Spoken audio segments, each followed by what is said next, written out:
Romans chapter 2. Therefore, you are unable to ward away, O human, yea, everyone judging, for in that you judge the ulterior one, you condemn yourself, for you, the judging one, practice the same. For we perceive that the judgment of God is according to truth upon those practicing such things. But do you reckon this, O human? You who are judging those practicing such things, and are doing the same, that you will outflee the judgment of God? Or do you despise the riches of his mildness, and the bearing, and of the farness from grimming, unknowing that the mildness of God leads you into co-thinking? But according to your hardness and the unco-thinking heart, you store up wrath for yourselves in the day of wrath and unveiling of the righteous judgment of God, who will give to each one according to his works. To those that abides, who according to the below abidance through good work are seeking glory and value and incorruptibility, Aeonian life.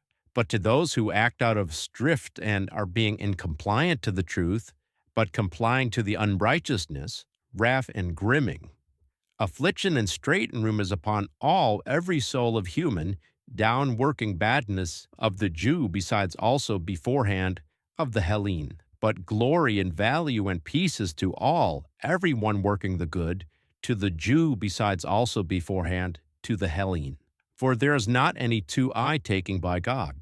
For as many as failed under the authority without law will also wholly loosen themselves away under the authority without law.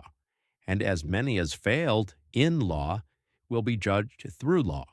For when, as it were, the nations who do not have the law by nature do the demands of the law, so these not having the law are a law to themselves, who any show the work of the law written in their hearts, their conscience testifying together, and the logisms which are between one another, accusing or also vindicating themselves in the day when God will judge the secreted things of the human, according to my well announcement through Jesus Christ. But if you are named on a Jew, and apropos upon law, and boast in God, and know the will and examine those that are through carrying, being down echoed out of the law, besides you have complied therein that you yourselves are leaders on the way to the blind, a light to those in darkness, a chastener of the unminded, a teacher of minors, having the outwardly shaped of the knowledge and the truth in the law. Hence, you who are teaching the ulterior one, you do not teach yourself. You who herald not the steal, you steal. You who are saying not to commit adultery, you do commit adultery. You who abominate the idols, you do claim consecrated things. You who boast in the law, yet through the transgression beside, concerning the law, you disvalue God.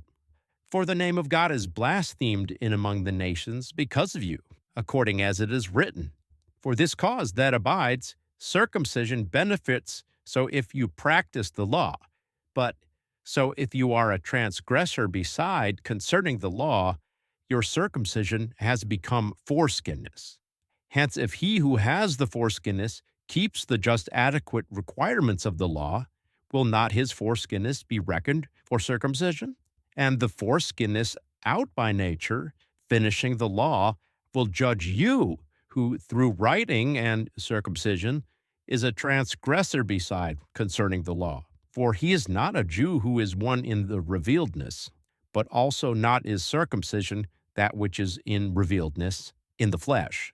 But he is a Jew who is it inwardly, and circumcision is of the heart, by the Spirit, not by writing, whose praise is not out of human, but out of God.